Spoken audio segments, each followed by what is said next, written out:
partnered by Time's influence.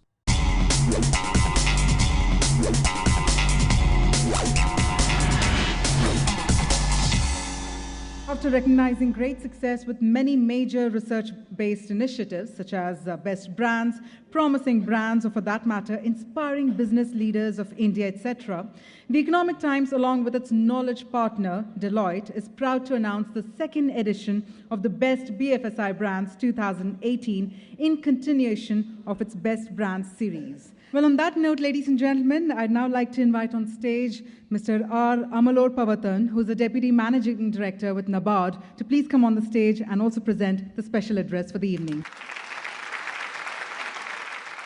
The present BFSI approach in the budget, what I could see, is focusing on the differentiated financial services of all kinds.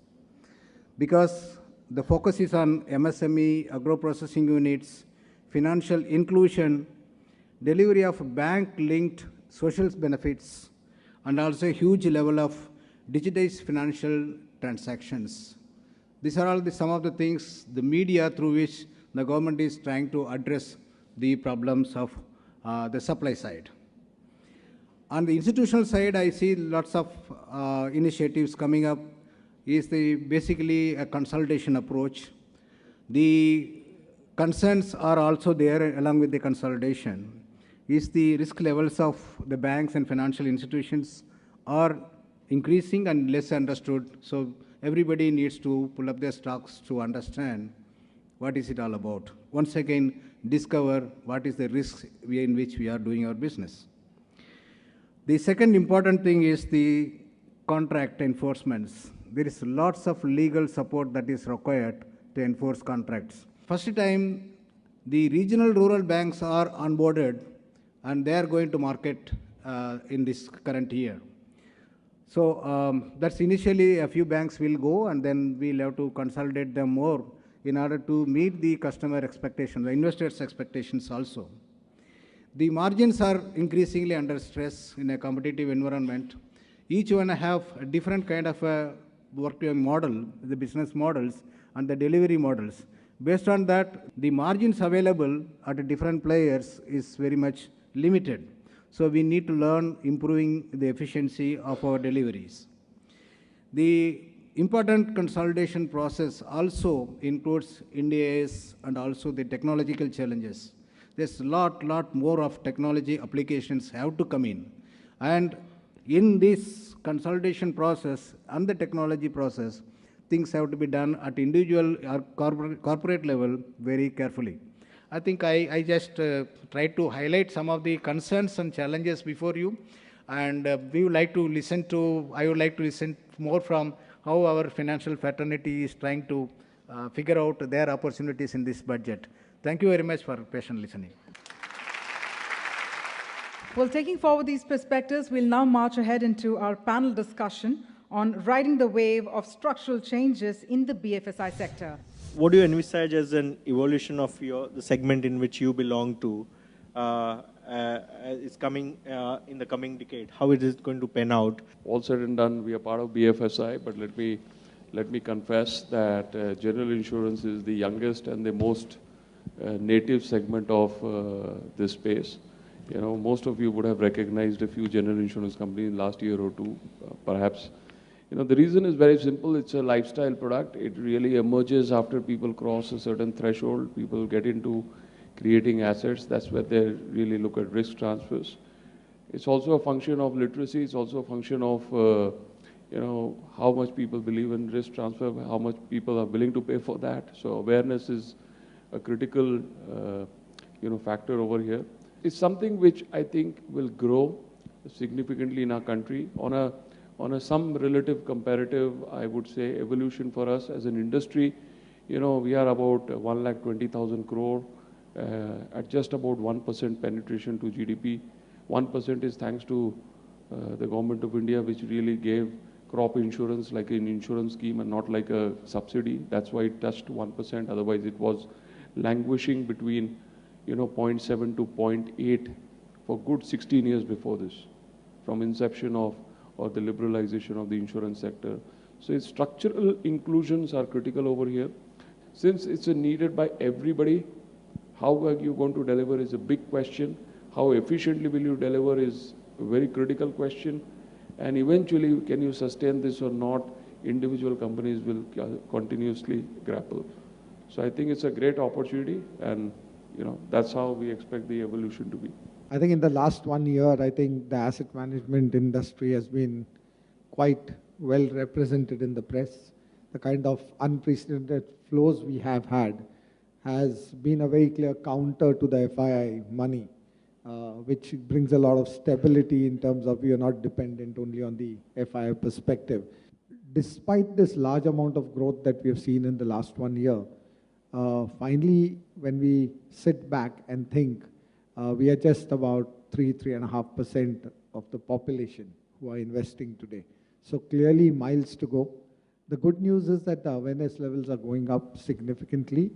I think the main trigger that we are going to see, and not what we have seen as of now, is the fact that technology is really coming to our, to our benefit, and more importantly, positive regulatory interventions. So if 2017 we believe was a great year, 2018 you could see actually far more flows, because 3% can surely move significantly higher in terms of the flows into equity and fixed income. We are growing as an industry by 20% CAGR from last 10 years now. Still, the overall population, which is actually health, has a health insurance, is less than 5% today. So there's a huge population, which he said, in terms of 10 crore, people, which accounts to 40 to 50 crores of families, which is around 30 to 35 to 40% of population, will now be able to get a health insurance access. There have been earlier as well some schemes like that in terms of RSBY, and certain state governments are also doing it. But now with the budgets coming from the central government, and this being as the main prime activity for the government, I think this makes a lot of sense for us. It will increase a lot of awareness as well in the consumer mind, not just the BPL. Otherwise as well, we feel it will create a lot of awareness into the mind of people who are living here as well. So it will definitely, and we would like to be part of, definitely all insurance companies would like to take a pie out of that. Moving on to the next question is on digital disruption. And how do you think each one of you believe in your business segment will it affect? What one has realized in the last 2-3 years is what technology does to our business. Something which used to be more like an automation, something record capturing, recording it and keeping it for 8-10 years, has all of a sudden in the last couple of years become the central to what you do. It's like, how do you do your business?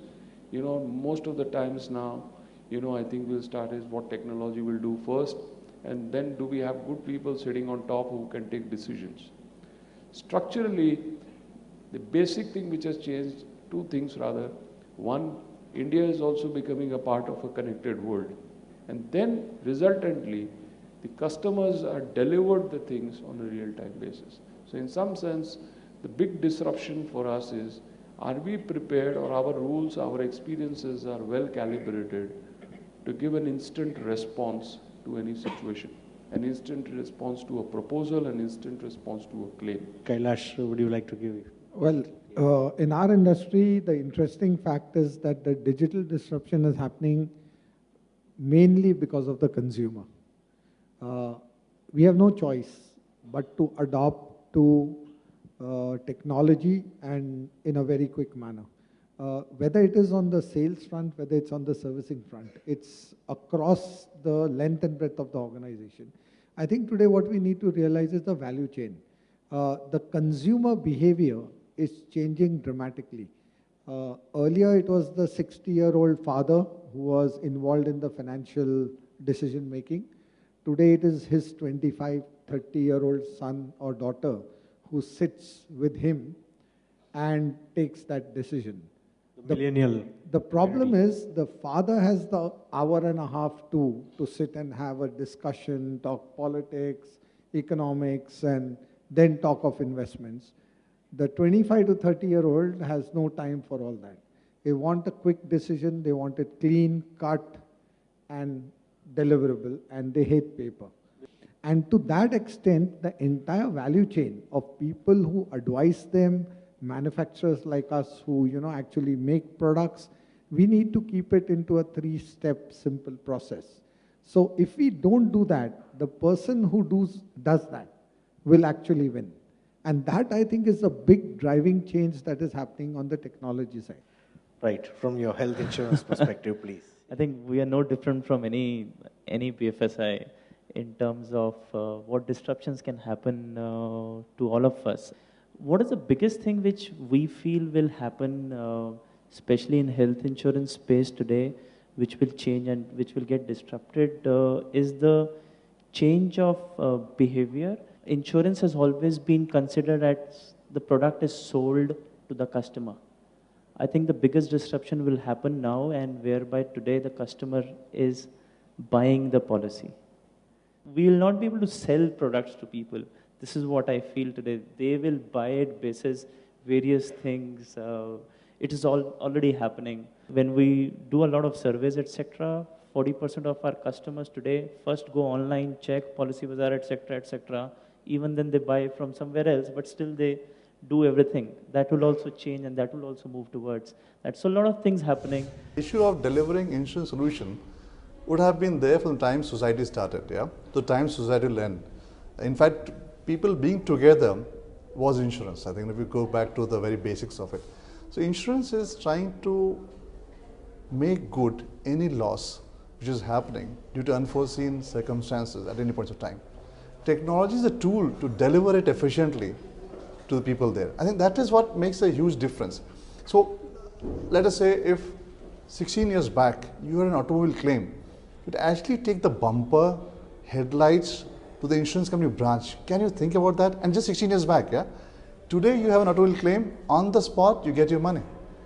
And that has happened because of technology. So I think technology makes a huge difference in the way you deliver the fundamentals of insurance. So while the principles remain the same, which is thousands of years old, but the way it's delivered changes with the tools which are available. It's a company where we have a lot of fun. I think it's a company which has loved to redefine the industry. It's a company which is obsessed with customer. It's a company which is obsessed with finding solutions. It's a company which is obsessed with its own people also. I think if you put it all of together, it will define success. Success is incidental. It is the way you look at things. It's the way you have fun while trying to create something. So if you see this company was created about 16 years back, in terms of, and today it already has over 50 million customers. It is already ranked as one of the best in terms of the way it has grown. It has the least of grievances. It has won awards for being among the best insurance company in Asia at least many times in a row. I think the company has been able to achieve all this because we have great fun, and we are obsessed about people and we are obsessed about our customers. So I think as long as we have this DNA right, as long as we have the freedom to decide and deliver what we feel is good for the industry, as long as we redefine the industry, we will keep on doing good. The growth figures essentially are largely those which are present in the environment today. So first is what I would call the demographic dividend, which is, over the next decade, India is probably going to have the largest number of working age group people in the world. And these represent a smart, savvy, earning group. So I think that trigger, the number of young people, will mean a huge boost to the business. So targeting products towards this demographic dividend.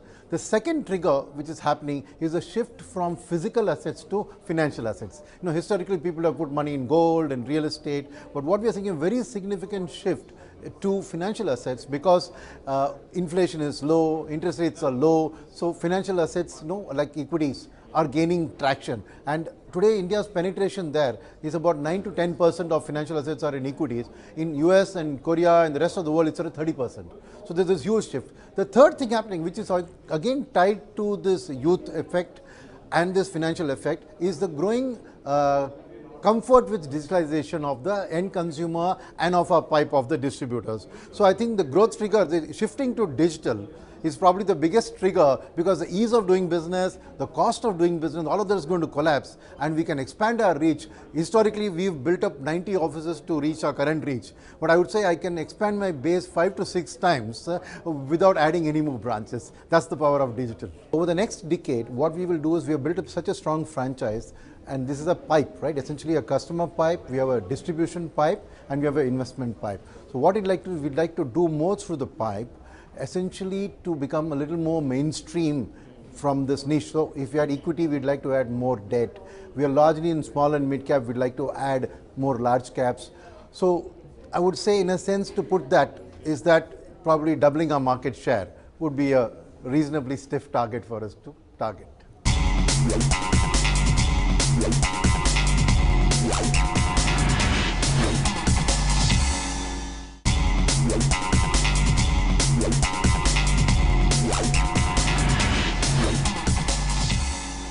Let's now march ahead to our next very special segment for the evening. We, in fact, are very humbled to have the presence of our chief guest with us this evening. We have with us Dr. Ranjit Patil, Minister of State, Home, Urban Development, Skill Development and Entrepreneurship, Law and Judiciary, Parliamentary Affairs, Government of Maharashtra. Ladies and gentlemen, I'm going to be inviting on stage our honorable chief guest to deliver his chief guest address as well to the August gathering. Friends, I know, and as you all know, that it is the India, as we are marching forward, our beloved and under the auspicious leadership of our Prime Minister, Shri Narendra Ji Modi, who has always been stressing upon the importance of this banking. As you all know that at the very outset of his being into the chair and into power, he had launched Jan Dhan Yojana, which he had stressed because if you want to reach the government benefits and subsidies to the far-flung, they need to be linked with the bank accounts. And so 30 crore accounts were started in his 6 months of tenureship. As India moves ahead with the vision to become an economic behemoth in the next few years, the scale of the economic growth and the inclusive growth achieved will be determined especially by the actual level of prosperity in its populace and a degree of equitable distribution of wealth. And best thing to happen, and to achieve this, BFSI sector plays a very important role. And it has to respond to now the customer's expectation and its satisfaction, the regulators which are required, the technology, the competition, the shifting economic balances, and the landscape which I had seen the transition over the last 20-25 years. There is a lot of transformation. The landscape has shifted and has changed vastly.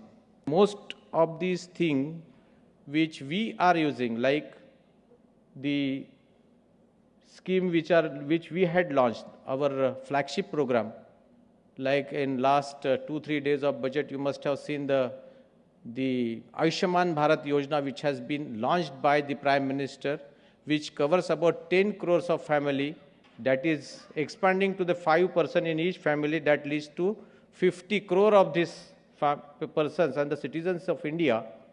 They are being covered by the policy which is called as Ayushman policy, which is being implemented and will be executed by the insurance sector. Probably this is the largest insurance policy which in the world, as it has been described. I am very much proud that this banking sector and the insurance sector is being contributing to all this thing. With all this thing, I owe all success, and I am proud, and I should acknowledge that the Economic Times is always taking lead into all this thing. Maybe that in future, if something is required for the banking sector from the government side, like from Government of Maharashtra, I would be first person to help you as a catalyst between you and government. If you have some proposal to finance some infrastructure project, so once again, Thank you very much. Thanks.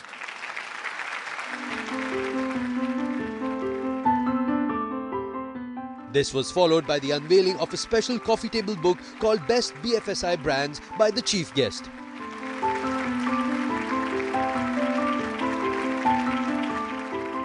That's right, ladies and gentlemen, as we have already unveiled to you the cover of the coffee table book that actually features the best brands. And this evening is all about the felicitation of the best brands. The first brand to be felicitated this evening, please put your hands together for Apollo Munich Health Insurance.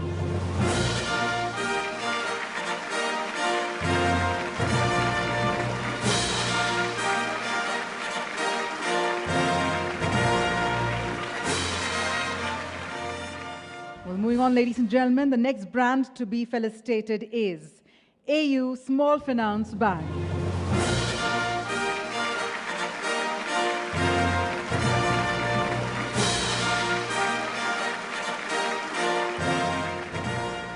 Well, you know we're talking about the best brands, so let's have the best round of applause up next for Bajaj Allianz General Insurance.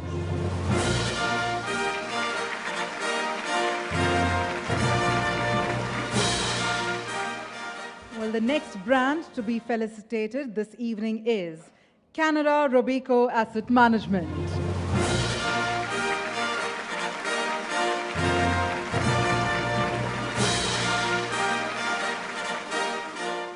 Let's march ahead to felicitate the next brand, Capital First.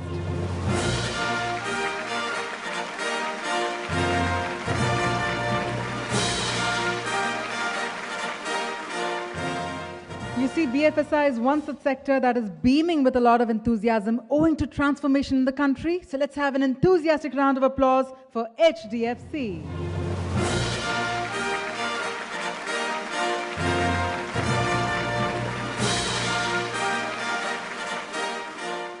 Well, let's continue with that momentum and let's hear it for Hinduja Leyland Finance.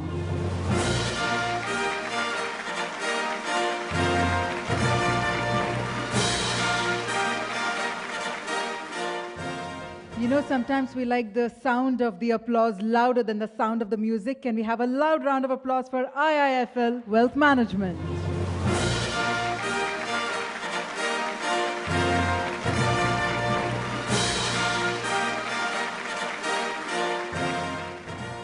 Ladies and gentlemen, the next best BFSI brand, let's hear it for IL and FS Financial Services.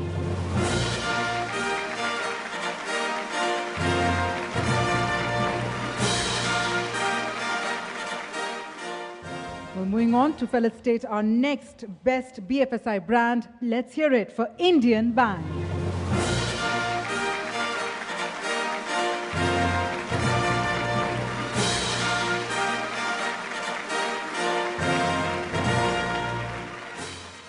The felicitation continues with our next best BFSI brand, Mahindra Finance.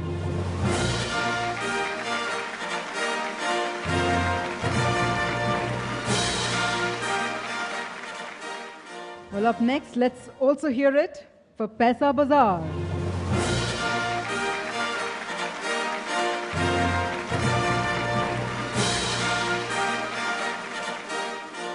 Well, it's also time to announce the next best BFSI brand. Let's hear it for PNB Housing Finance.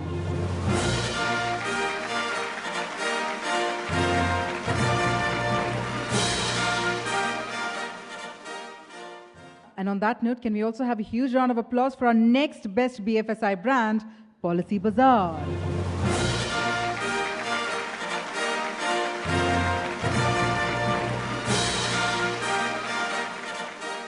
Looks like the tempo of the music has also fastened, so let's do that with the applause as well, and let's hear it for Reliance Home Finance.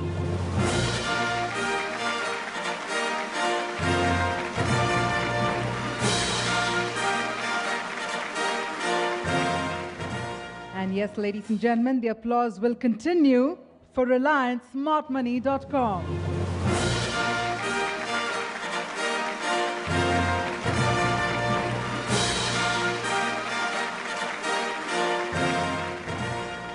The next brand to be felicitated, let's hear it for SBI General Insurance.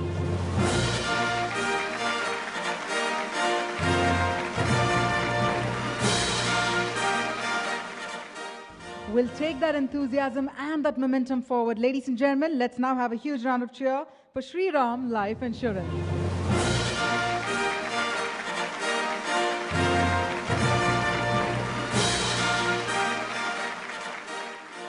Well, let's march ahead to also felicitate the next best BFSI brand for this evening, Sundaram Mutual.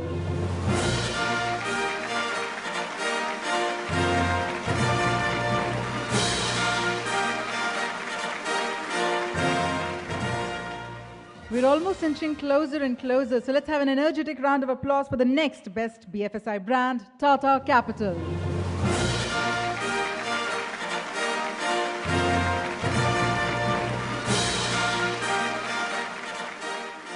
Are you all eager to find out our next best BFSI brand? Yes, I'm sure. Then let's have a round of applause for Yes Bank.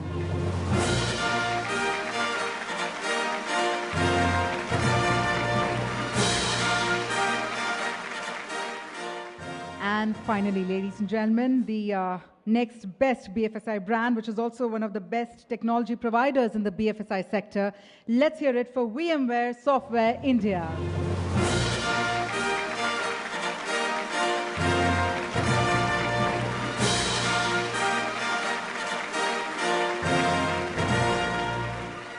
With that, it's the end of this fantastic edition of the Economic Times Best BFSI Brands 2018. Thank you very much.